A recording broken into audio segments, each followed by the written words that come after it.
When it comes to Quentin Tarantino, it is very, very hard to pinpoint what I would consider to be his most accomplished works, so to speak, his best work. I think most people would probably argue for Pulp Fiction, as where others would say it was Inglourious Bastards, and even some would say it was Kill Bill. I think that my opinion on that specific topic, because favorites and bests are not always the same.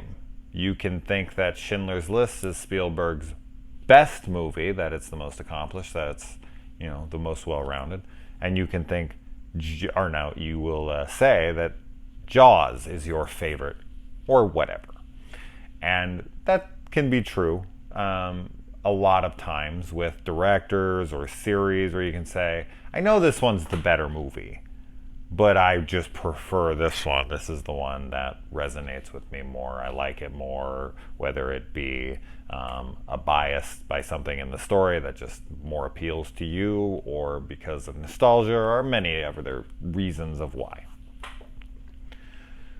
Quentin Tarantino is a tough one for me because I don't really pick I don't really pick what I consider to be the best, because in all actuality, it's all your opinion anyways. So it's no different than saying it's your favorite, even though you can have a movie that you think is the best and you can have one that you think is your favorite.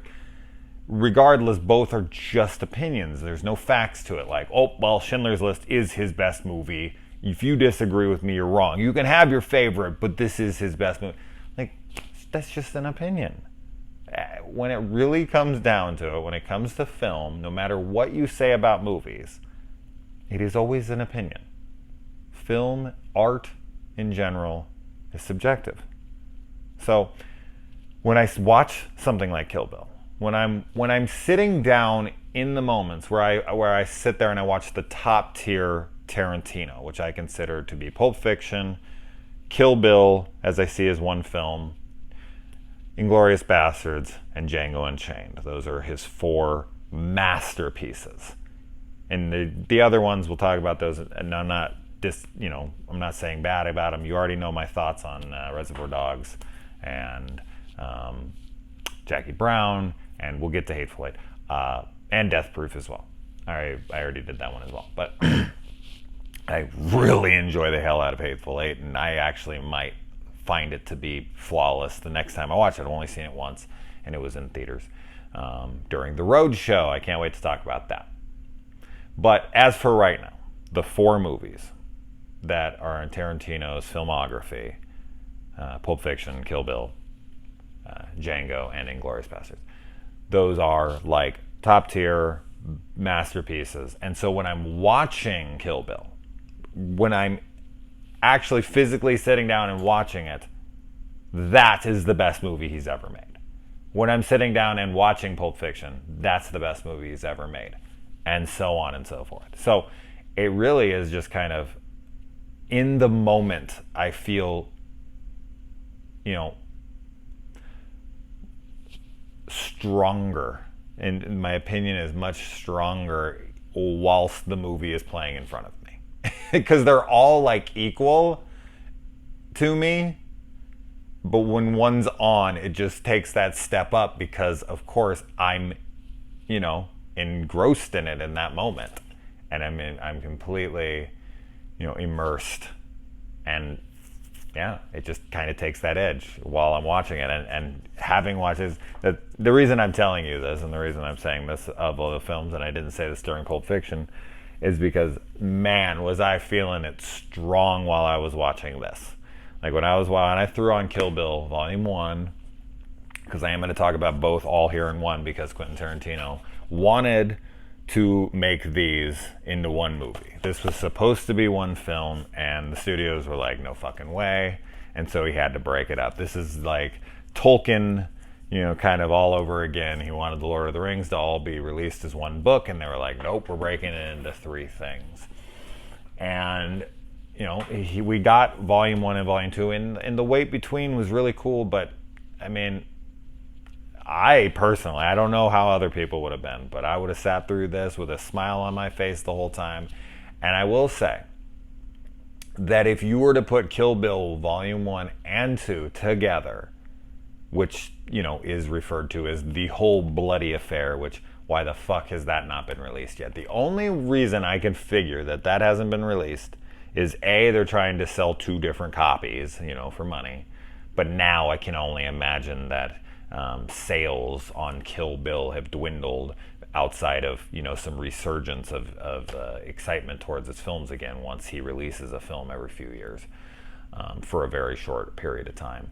But is that maybe Tarantino? Because we just saw he talked to Uma Thurman about Kill Bill Volume 3 yet again, which he's been teasing forever, for years. I mean, pretty much since this fucking came out. Will there be a Volume 3? Will there be a Volume 3? And we've never got a definitive no. Just well, that's probably not happening anymore, or, I've moved on from that, this and that. It's never been like an absolutely not that I've ever seen. And so I having him have his mind open to it, I have to wonder if like the complete set, although they release complete sets all the time and then make another movie, but Tarantino is definitely cut from a different cloth, as we all know. But I don't know if he has any say over what gets released in packs and sets or does not, with Miramax owning this Kill Bill franchise and most of his work, if not all of it. I don't think all of it. I think Miramax and that is, I don't know. I'd have to look at his other movies to remember. But regardless, I just wonder why it hasn't been released, because I know they screened it, and it has so many cool things. It has the Crazy 88 fight in color. It's longer. It's got different takes. Why is that not a thing? Why has that been released as one movie? Because if you put these together, as I was trying to get to before, of course, I went off on some fucking tangent as usual, is that I feel like together as a whole, this is probably his best film.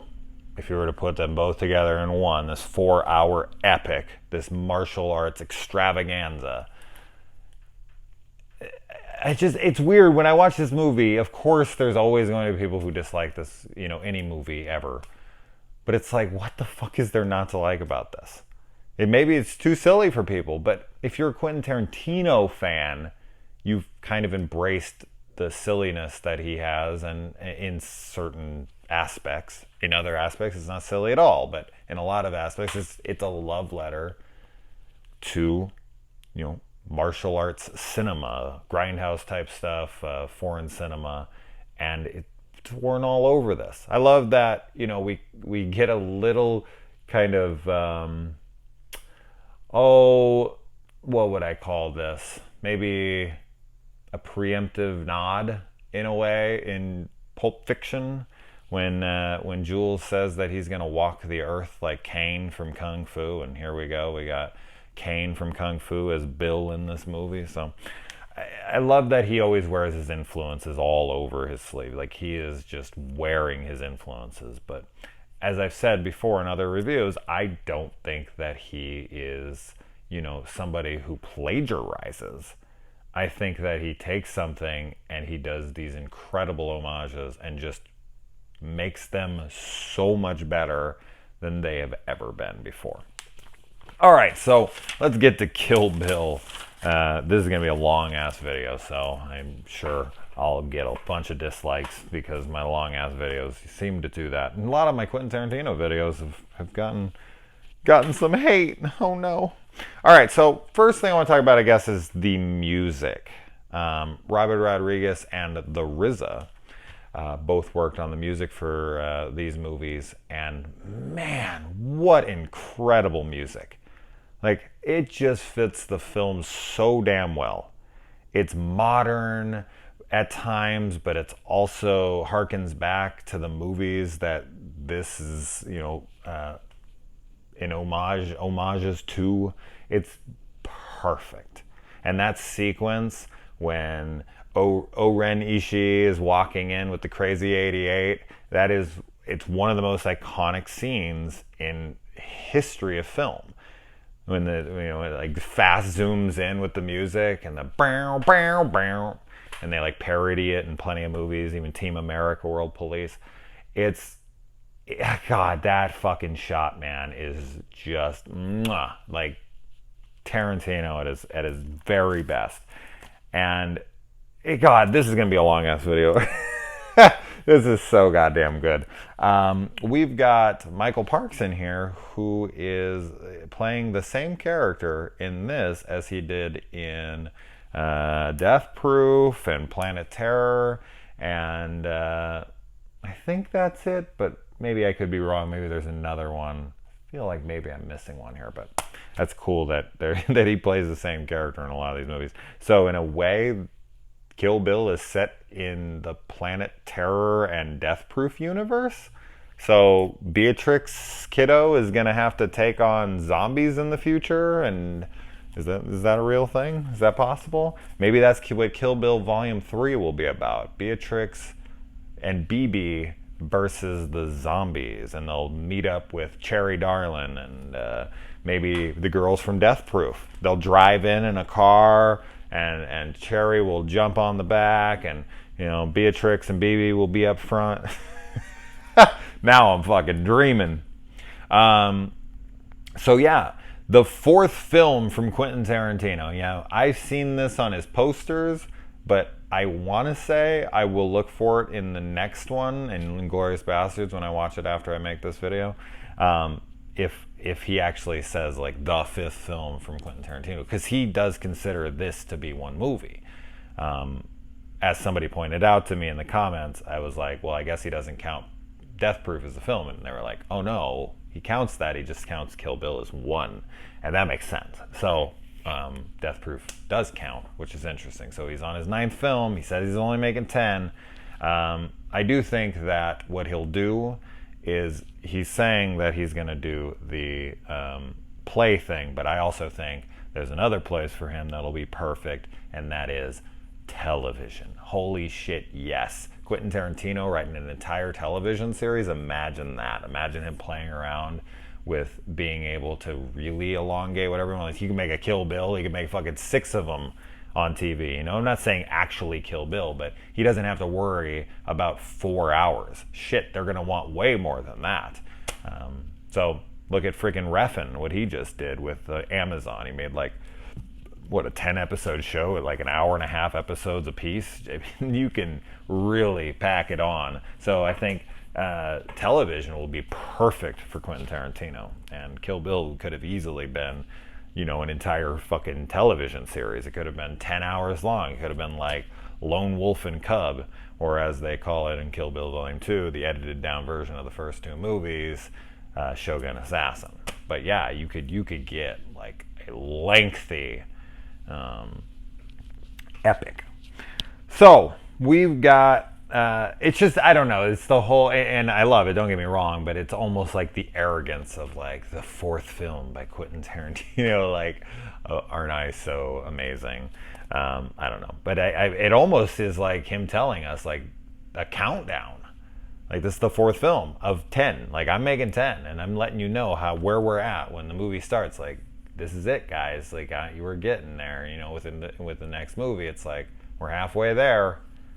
And it's like, oh no. Although, wait, Death Proof came after this, and then Inglourious Basterds. So that's the 6th, right? Yeah, and then Django is 8. Yeah. Hateful Eight is 8. Hateful Eight is 8? Yeah, that makes sense. I never even put that together. Duh. All right, opening song. Bang, bang, whatever. Awesome song. Beautiful. Fucking great. We get the 5 people on her list in the opening credits, and we also get them in the closing credits, which we get the proper closing credits in Volume 2, where the names are now crossed out. And of course, with Quentin Tarantino being Tarantino at the beginning of this movie, she lets us know that she's already killed the first person on her list, and that she's heading to the second person's house. And in Volume 2, she's already told us that she has already killed Bud and Ellie, and she's on her way to kill Bill. But that's just it. The movie's called Kill Bill. It's a 2-film long, 4-hour long experience. You know she's getting to Bill. There's no fucking, mystery about that. You know she's defeating all these enemies. So I love that Quentin Tarantino can just play that hand like that and not even pretend for a second like we don't know that he's coming in that way. Get out of here. Freaking cricket, man. I remember I was years ago when I first started this channel, now 2 years. My anniversary's coming up in like 2 days. One of my very first videos, Peelers, my second video, I had a cockroach crawling by. And I actually got a lot of subscribers because of that, because they thought that was so funny that I just didn't even stop the recording and I kept talking about a fucking cockroach on the ground. Yeah, that set the precedence for what I would do with my channel later. No edits, no bullshit. All right. But yeah, I just like that he doesn't bullshit around. It's like, we're getting there. These people, she's going to defeat these. Because, like, if you take the lonely grave of Paula Schultz into account, like, he buries her in the ground. And we know that she defeats him. We know that she defeats Ellie. So it's like, he's already letting you know that she's getting out of there, but we already know she's getting out of there. So I like the confidence, to not bullshit. So he's just fucking amazing at that kind of stuff. Although this film is told mostly linear with flashbacks, as opposed to his non-linear structure of something like Pulp Fiction or Inglourious Basterds or something, where it's kind of told out of order all over the place. Although, is Inglourious Basterds told out of order? I think, yeah. No, maybe not. Maybe it's told in order. It's just large time jumps. But yeah, anyway. And all right, so we've got I love the this is part of the music because there's a lot of musical cues in this, but the red screen over her eyes, that freaking siren music that plays every time she sees one of the people on her list for the very first time, and it just comes in. It's like saved for that, and it's like the theme song for coming upon the four people before Bill that she needs to kill. And the opening fight scene here with Vivica A. Fox is fucking awesome. It's just great stuff. Really good choreography. I think Uma Thurman and everyone else, but Uma Thurman, she had to really, really embrace this role and bring such a physicality to it. And I think she did an amazing job. Yes, she had stand-ins and stunt doubles and whatnot, and some of these people you can tell when she's got her back to you and she's flipping around and whatnot. That's not Uma, obviously, and it's okay, but she really does give it her all, and very impressive stuff. Very, very impressive stuff. And of course, nowadays, if Quentin Tarantino was to make this movie, people would be crying, "Oh, it's a political agenda. Stop shoving fucking, females down our throats like that. They're not tough." Blah blah blah. Bullshit that we have today. But back in 2004, people just went to the movies and enjoyed themselves. They didn't cry about everything. As I told about the Fox Force 5 stuff that's in Pulp Fiction, it definitely feels like that a little bit here. She even references Pulp Fiction a little bit. We almost got a little homage where she talks about, she's like, would that make us square? And she actually paints out the square like she did in Pulp Fiction. I thought that was cool. I also like the foreshadowing of the gun in the cereal box there by the cereal being called Kaboom. I thought that was a real cute nod.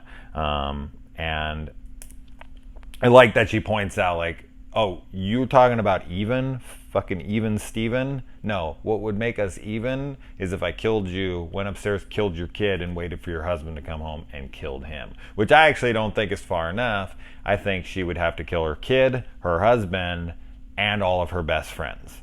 Then they would be even. So I think she left out some of those friends, but she only knew those people maybe 3 months at best, 3 or 4 months at best. before they died. So I can't imagine she loved them that much, but she still cared about them. Not enough to mention them, though. And had she hit? Oh yeah, it's funny. All those. If you're a Star Wars fan at all, and you've ever been in Star Wars groups, there's always these like memes of how Star Wars movies could have ended much faster, much earlier. Like it's just somebody dies right here, and it's like written and directed by George Lucas, whatever. That's that scene. Like I always think about that when I watch this. Like if Vivica Fox's character would have hit her there with that shot, because she just missed.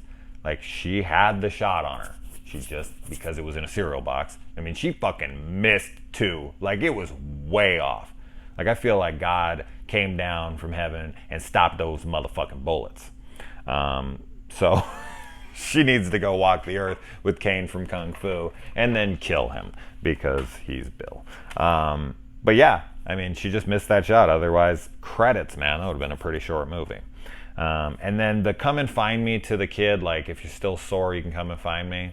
That is I think the most obvious setup of Kill Bill Volume 3, that she's coming out to find her. It'll be called like, it can't be called Kill Jill, but it could be called like Kill Kiddo, Beatrix Kiddo. But yeah, I mean, BB is 4. And Vivica Fox's kid is 4. So they'd be the exact same age. And what are these movies? 15 years old now? So they'd be like 19, 20 years old. So they'd be full-grown women by now. So yeah, it'd be great if he did make a volume 3, if that's the way he wanted to end this. I mean, do I need it? No, I feel like this is perfect. I feel like this is over. But if he was going to make it, like a volume 3, although I feel like a Kill Bill volume 3 wouldn't make any sense because Bill is dead, and having the title be Kill Bill, just, I don't know, that'd be silly. But seeing Beatrix and him wanting to work with Uma Thurman again, I mean, we all know he's kind of got an obsession with her. I don't know. I feel like it could happen, but we shall see. But yeah, I mean, like BB and her going after each other, I don't know.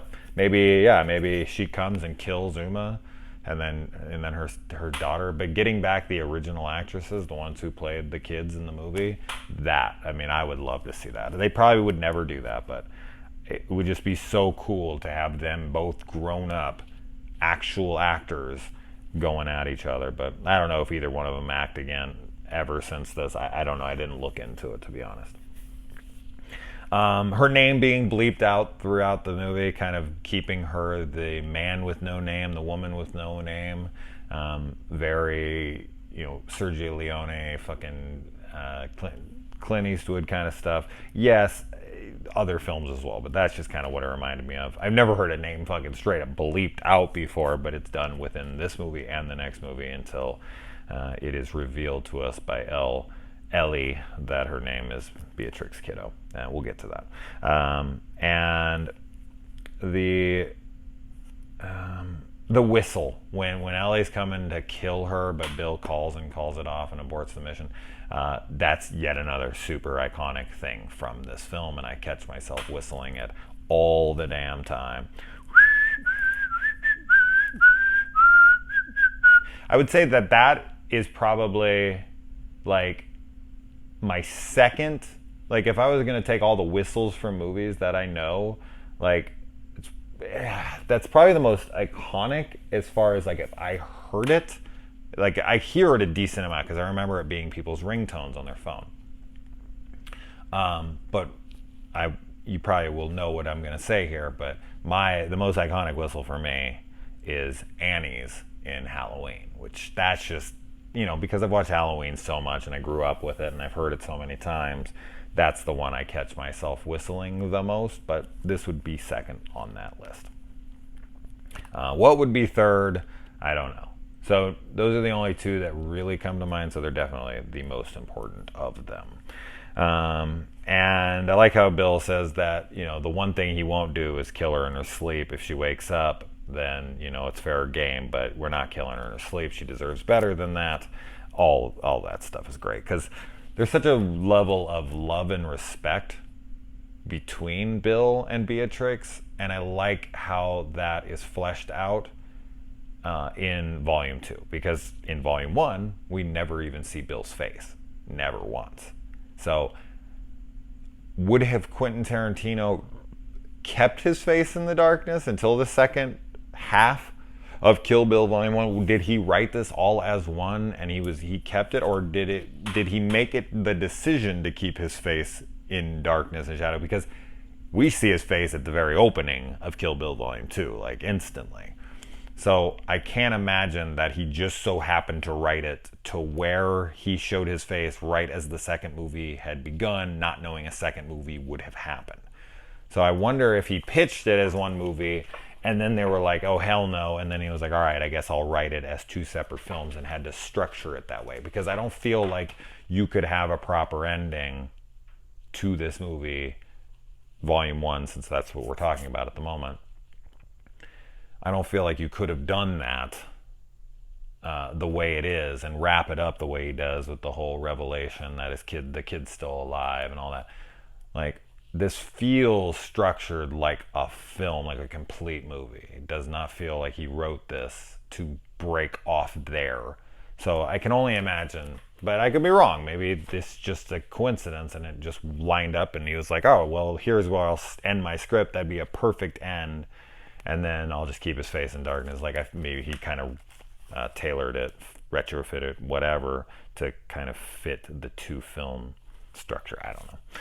What are your guys' thoughts? All right, so we know she has a metal plate in her head. That's a little bit of an advantage. It would have been cool in the movie. This should have happened. I think this is one missed opportunity that I can come up with. There should have been a moment, unless I missed it. I don't think there is. No, there isn't. Where, like, let's say while she's fighting O-Ren Ishii, that would have been the perfect time to do it. Have her land a blow that was going to possibly knock her head off, and it hits the metal plate. Like, she taps on it. We know it's there. So why is it not used in the movie not once?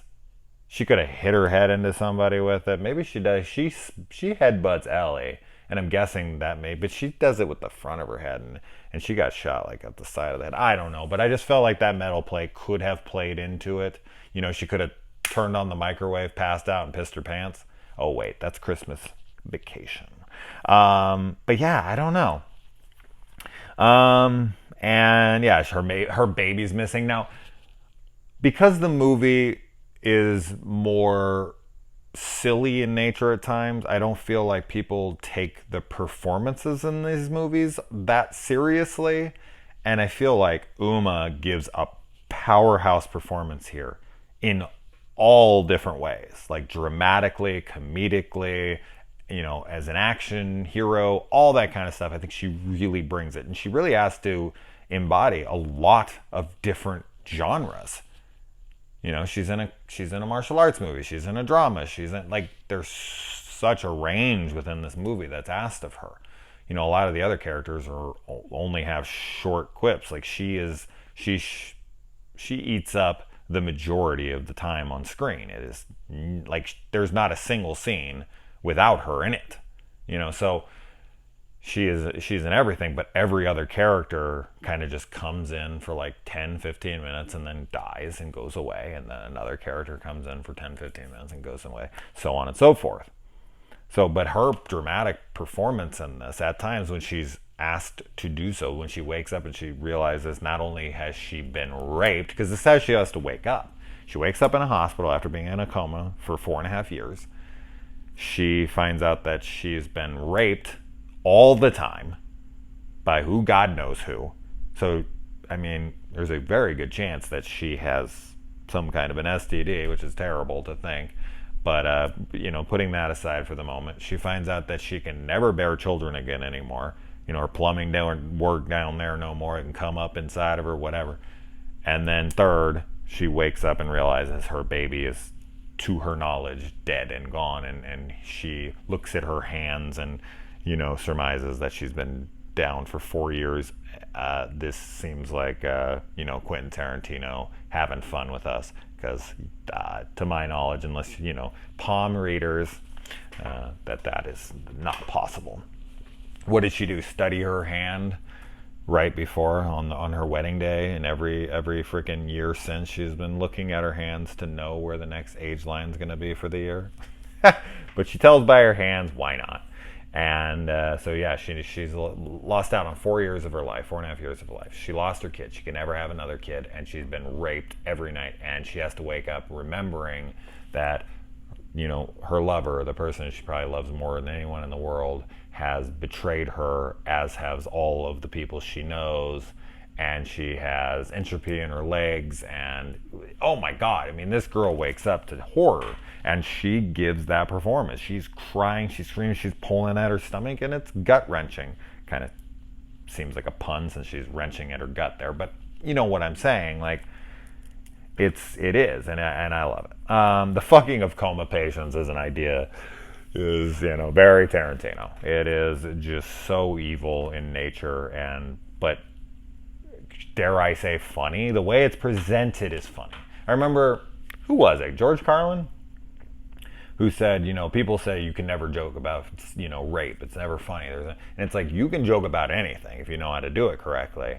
And his example there was, imagine, what is it? Like Porky Pig fucking like Daffy Duck or something like that. And it's like, yeah, raping him, in this, yes, I mean, it's a horrible thing, but he throws in the Vasalube, and he's like, she can get drier than the desert, and like, the way the characters play, it's funny. It's horrible, absolutely, but I can't help but laugh at the situation because of how ridiculous it's being presented to me with these absurd characters.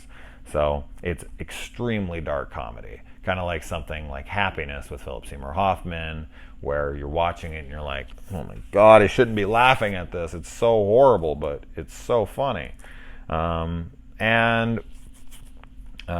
she bites his lip and it comes back and it's just this quick flash of his lip elongated, and she's ripping it off and she's covered in blood. I love the cuts in this movie. The editing in this movie and the next one are great. The way that the editing tells a story of its own, and the way things are presented to us in that way. I love that shit.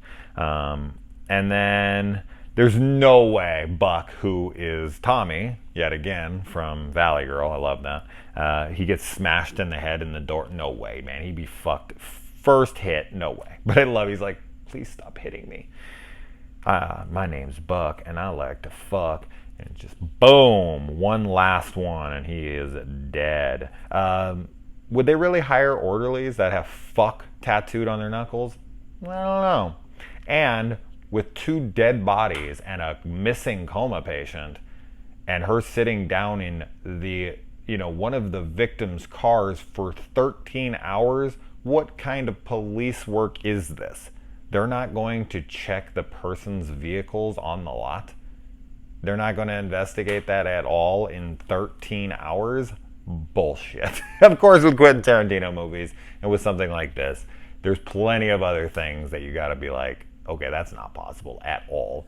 So you just got to take it, and you can't take much seriously. But there is dramatic scenes that you definitely take seriously. So I don't know, it's kind of a contradiction onto itself. The Pussy Wagon, hilarious. We get a close-up of Uma's feet, of course, as usual. Quentin, you got your whatever the fuck, I can't think of the word right now. The story of O-Ren Ishii, Signature, there you go, his signature. In animation, they even got Japanimation in this movie. I'm not a big fan of anime. I don't know how much I've talked about that on the channel, so that might offend some of you. I know some of you out there are huge anime fans. I personally think anime fans are the fucking worst fans on earth. Not because I think they're, film choice or their genre is stupid. I mean, I personally am not a huge fan of it. What I've watched anyways, it just doesn't really work for me. But it's just when you talk to them, they're such elitist fucking assholes with their likes and dislikes. They're worse than Star Trek fans. They're worse than Star Wars fans. They're worse than any other genre fans that I've ever met. Oh my god, they're the worst. Like when they adapt, like, you know, freaking Ghost in the Shell or whatever. God, they bitch and moan more than any fans I've ever seen. Their like desires are absurd. Like they're impossible. Like if you know, with Star Wars fans, Star Trek fans, you can put out stuff and like they'll be, you know, split a lot of the times. With anime fans, it's like across the board. I fucking hate live action adaptations, and there's literally nothing, almost nothing that they can do to please them. It's just when you talk to them, you're like, oh my god, please stop. Anyway, all right, that's not even where I meant to go with that shit, but I like it. I like it here. I don't know why. It's just this animation and the way, it's because of the storytelling. It's because it's very Quentin Tarantino. And, you know, I don't know if this was just something he chose to do because the subject matter was so dark, and a little kid being molested and then killing her assailant who killed her father, and the smashing and the blood and the guts. I don't know. I don't know. Would I have liked to see this in live action versus?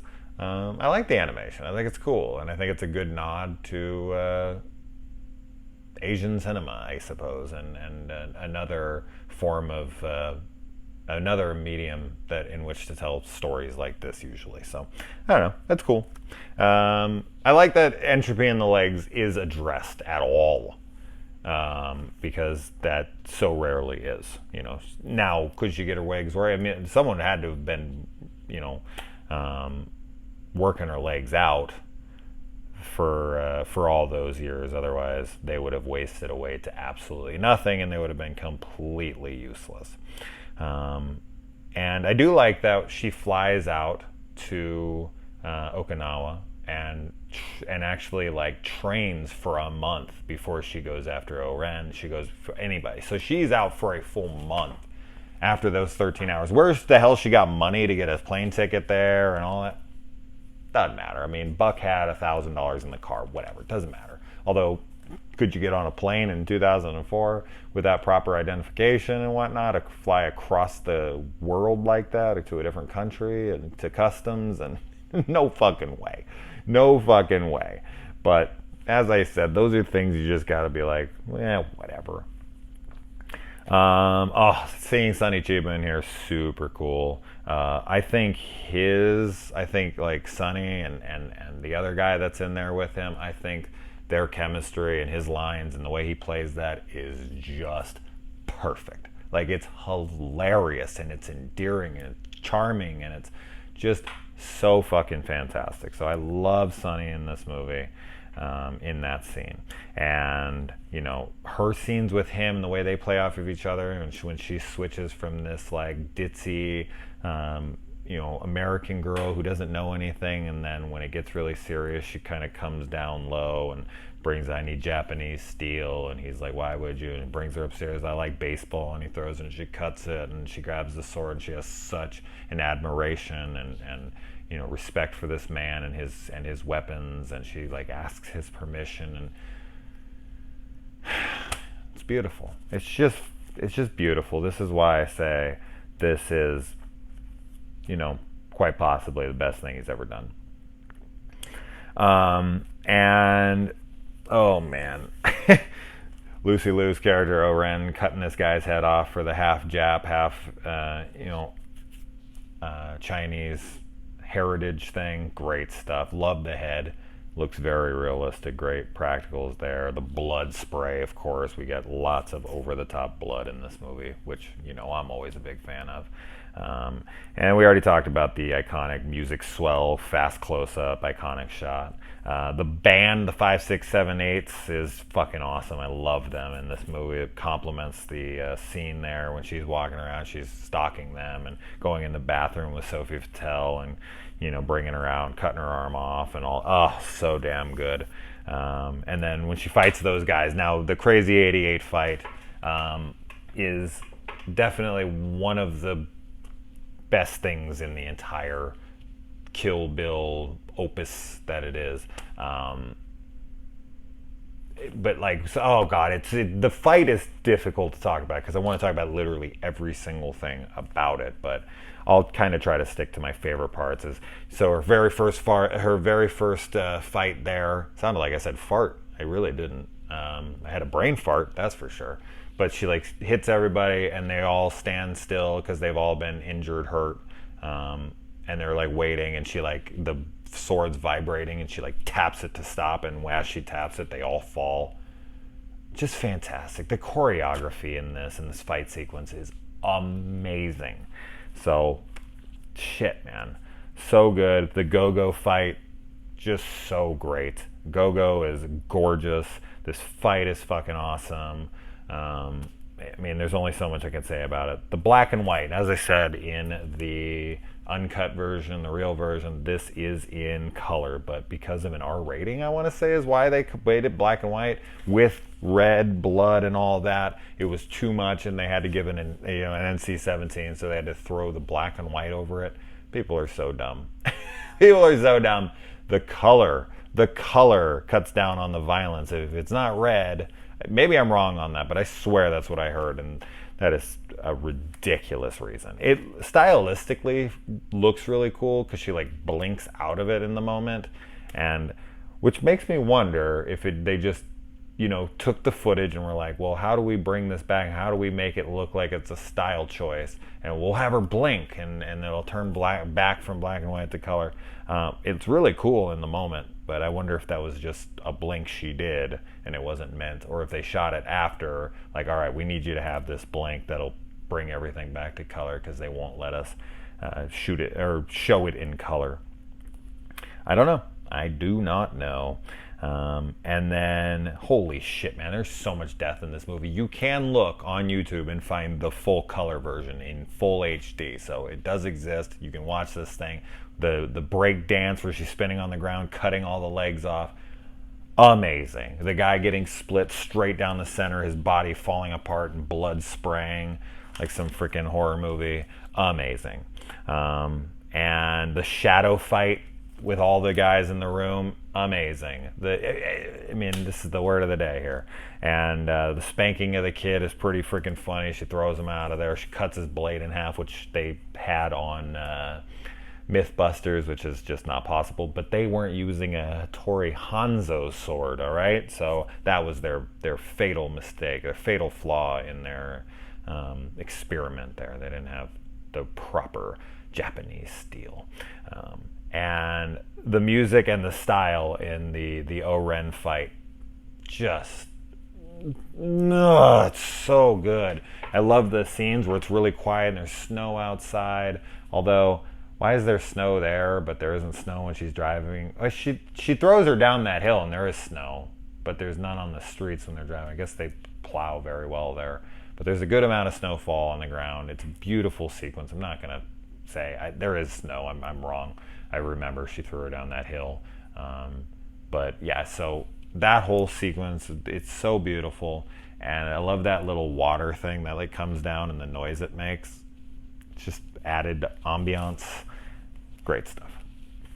Yeah, I mean, when I talk about movies like this, I think people are like, "Oh, I'm going to knock something. I'm going to critique something." I mean, no. What's there to critique in Kill Bill? I have nothing. And then, yeah, she cuts the top of her head off. Awesome. Although, I feel like the shot doesn't look great, to be honest. I feel like her brain is protruding, and I feel like it should be a clean slice right across, and there shouldn't be a brain. But, I don't know, maybe it was hemorrhaging out and pushing, I don't know. And, yeah, Bill not shown, and Sophia's left alive to tell him that she's coming and whatnot. And we find out that her daughter is still alive. All right, moving on to Volume 2. We get a great intro here where she tells us that she's already killed the other two, as I had said. We get Samuel L. Jackson, of course. Can Quentin make a movie without him? He has, but it's rare. But we do get him as the piano player, which was mentioned in the first movie. And we find out that Bud supposedly hawked a Hanzo sword for $250, but later find out that is a full-blown lie. And we are treated to find out how much Bud's life sucks in this movie. And he's just kind of working the grind the day to day and dealing with life and, what would bring him to want to make this deal with Ellie to get this money. Because, man, it really sells us what a shit life this guy has. And so, yeah, $1 million for one sword. Man, that was one pricey sword, but Bill says it's priceless. And Bud is Bill's brother. I don't think this is like, this is his brother, right? Like, this is absolutely his blood brother. And then we get the buried alive stuff where while she's in there, we get the flashback of Pai Mei and his training of her. Of course, every kind of movie like this is going to need its training montage. I don't know why of all the movies this reminds me of, the way that she's trained and the way that she goes in there and the way that he handles her. It reminds me the most of Jean-Claude Van Damme's Kickboxer of all movies. But that's just, I don't know. That's the one I think of when I think of her training. And she has to learn the 3-inch punch. The fight sequences between him and her are really funny and silly and over the top, and he jumps up on top of her blade. He must weigh like an ounce. I don't know. Maybe he's got like, he's light-footed like Legolas, where he can walk on top of the soft snow and not even making an indentation. I don't know. He's I don't know how, it makes him lighter. She could have just dropped the sword and he would have fallen, and she could have kicked him right there in the face. I don't know. But he jumps. She's just so stunned by what she's seeing, she can't react. But yeah, I mean, if someone's up on your blade that weighs as much as he does, you're probably having to hold him up with some strength. But, then it is talked about with the 5-point palm exploding heart technique, which of course I like how later in the movie when she uses it on him, she yet again respects the audience's intelligence, that when this was foreshadowed earlier in the movie, we knew that was going to be the way that Bill met his demise. I mean, it's very much, told to us almost outright. We know those moments. We look for them. We watch action movies, we watch whatever, and they go down into the sewers, and they're like, what's all this gas down here? And they're like, well, that builds up from this, and you're like, oh, that's how the alligator's getting it. That's just, movies always lay out the instrument of the character's death somewhere in the movie, and we're pretty savvy to that as film watchers. We're like, oh, that's it, the 5-point, palm check technique. That's it. That's the way Bill's going down. And so when he asks her later, he taught you that, and she's like, of course he did. And it's like, and of course you did to the audience. Like, we knew it was coming, but it didn't matter because it was executed so well, and there's so much great dialogue there that it's beautiful. It doesn't need to be some over the top, long, lengthy fight. Like, their discussion, their respect, their love for one another speaks more volumes than any fight could have, in my opinion. So we get the training montage, and the coffin she is in is claustrophobic as fuck. Holy hell, sitting in that thing. She's just like this in it. Ugh, I'd be having a heart attack in that damn thing. I'd just do the 5-point palm thing on myself. Although Bill sits there, and who knows, how long could have Bill sat there before? Could he have just got himself a wheelchair and lived the rest of his life? Does he have to take 5 steps to die? Like, if he never walked again, would he have been all right? So maybe if she did it on herself in the grave, she'd just sit there and be like, well, I mean, I just got to sit here because I can't walk. She could do like fake walking, and maybe that would do it. I don't know. I don't know the rules behind this, but of course it's ridiculous anyways. And so yeah, she breaks out of the grave, which is absolute bullshit. I like when she runs into Bud's house and she gets freaking rock salt in the tits. Whoo, baby, and it lifts her up off the ground. I love that shot. It kind of reminds me of the shot in 4 Rooms when he brings it down on the pinky and he grabs the money and he walks away. It's all like, quick shots, boom, boom, boom. Tarantino does that in a lot of his movies or shorts. But yeah, it's great. And then, yeah, her coming up out of the grave, bullshit. There's no way. Have you ever buried yourself in sand and tried to get up? I mean, talk to Ted Danson. You know, when you have no leverage. Although that's sand. But to come up and then push through, could you really get up out of there? I don't know. I like the shot though. It's absolute bullshit. It looks like she's crawling up like 50 feet of dirt there, but she comes up out of the grave. It's a great style shot, so I'm not complaining or anything. It's just ridiculous. Would it be possible? I don't think so, but maybe. Maybe I'm sure some escape artist has done it. I remember a movie where they did that, and I don't remember if I think the guy never came out in the movie. So there you go. And then yeah, Ellie puts a freaking black mamba in Bud's briefcase there, and she doesn't seem all that concerned with it once it's out in the house and she's walking around. Nor does Beatrix, even though she's codenamed Black Mamba. You know, she should be pretty familiar with her code name there, but she like walks past it, doesn't even make any, you know, acknowledgement of its existence. Ellie's just walking around. They're just too badass to care, but as she reads to him the wiki notes that she freaking wrote down, which I thought was great to just have it, she like brings it out and she hand wrote every little bit of it and is just like, here, let me read to you what's happening. That's just so Tarantino. It's so funny and it's so great. But yeah, she just does not seem to care at all. The fight between her and Ellie is probably the best in the entire two films. Now, I know that people see Volume 2 as the slower one, and there are some people that don't care for this one. They want it to be more like the first one, more action-packed after the crazy 88s fight. They wanted to see something that would top that in this one, which is usually how sequels would work, right? Sequels are always about one-upping the last movie, making something more grand and more illustrious. But this one was way more reserved. The fight sequences went on nowhere near as long, and the big final boss battle was very, very, I guess, anticlimactic of sorts. But I didn't personally find it that way because I loved the way they talk, and that's Tarantino at his core, is dialogue, is character development, is, you know, character moments. So that's more his style. And so Bill, I feel like, was executed beautifully. So was all of this. Bud and Ellie and all that. But Ellie's fight, I just absolutely love. I love how they're fighting, and she just will not let her get that sword out of the sheath in the closed confines of the place. And she like keeps trying to take it out, but there's not enough room. There's the roof, there's the wall, there's the floor. Like everything keeps preventing her from it. Beatrix keeps pushing it back in. They throw the swords around. They kick each other. They're throwing each other through the walls. All that stuff is just fucking fantastic. And then, you know, they have the showdown in the hallway and the close-ups of Daryl Hannah, who I think really does this role a hell of a lot of justice. Another character. Everybody plays their roles really well. All five are great in their roles respectively. But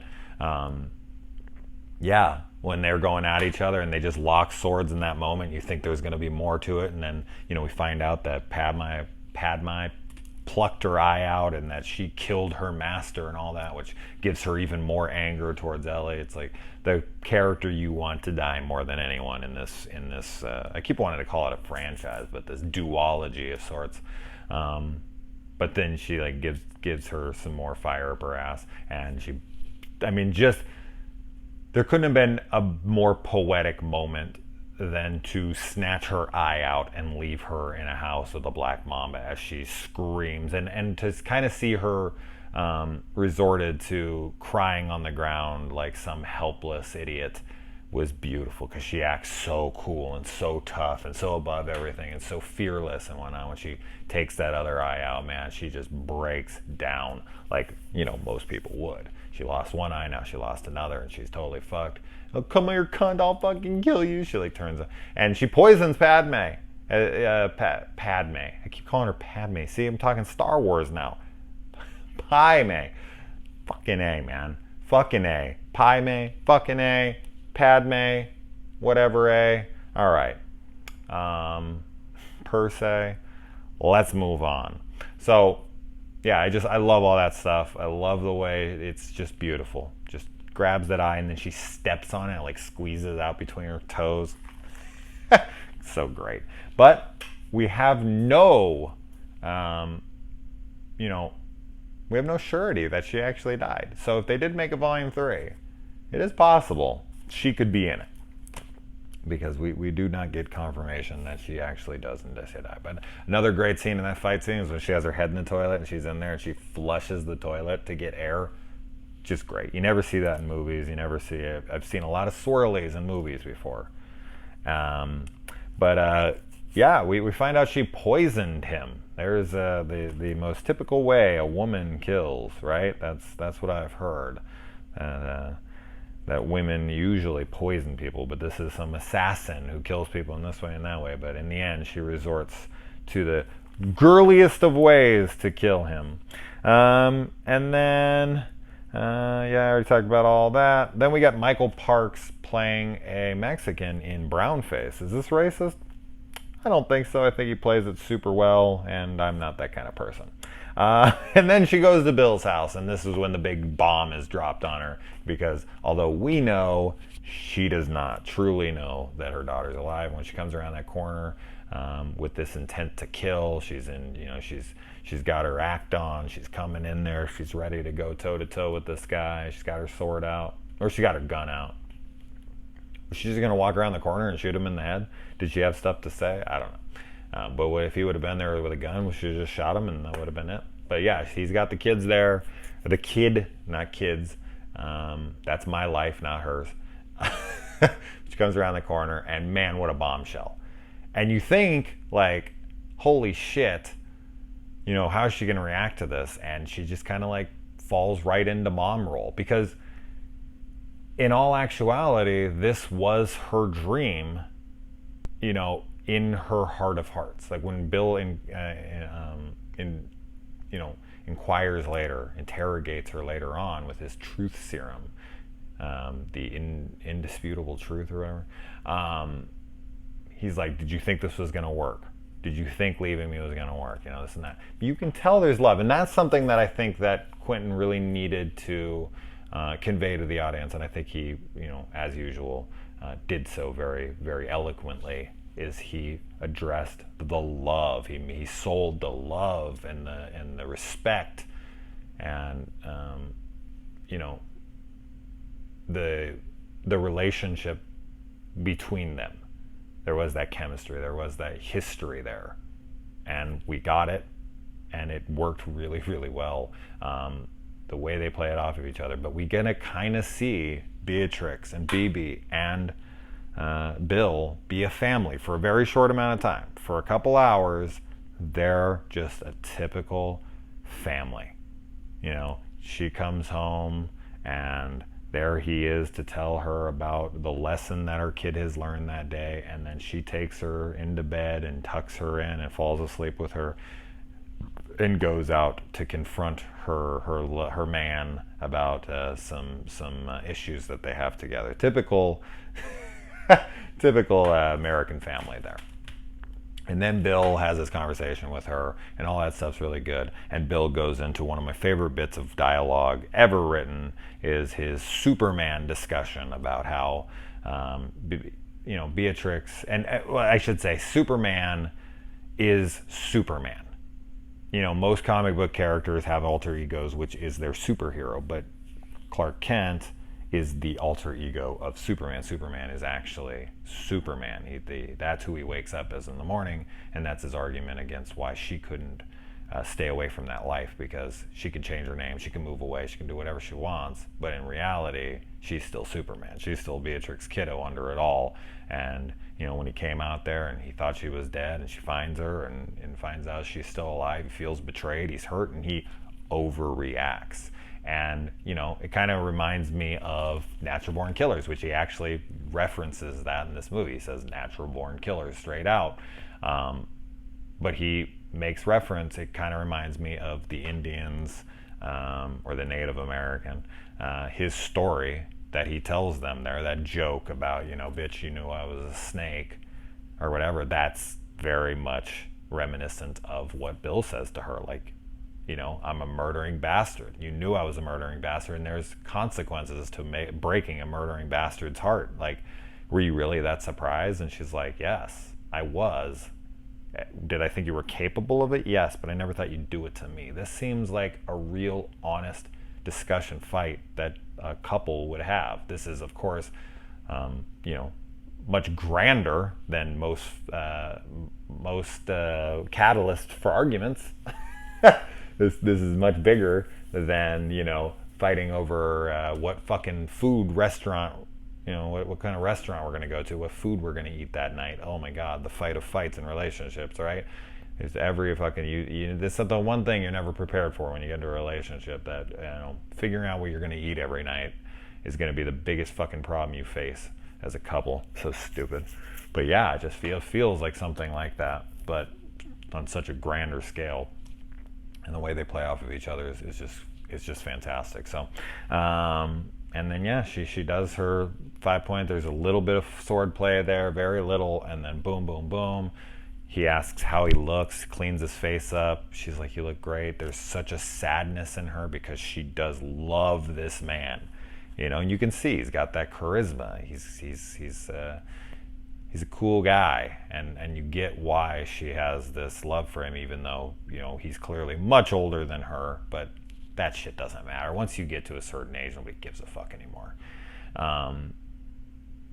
But yeah, it's a sad moment when she has to watch him walk away to his death, and on his 5th step he falls down to the ground. She goes and she snatches up her baby and she runs off and gets to the hotel, and she just goes in the bathroom and she kind of has this maddening laugh cry where she doesn't know exactly what her emotions are, and she thanks somebody like God or whatever, Padme again, Jesus, and Hattori Hanzo and everyone else who was instrumental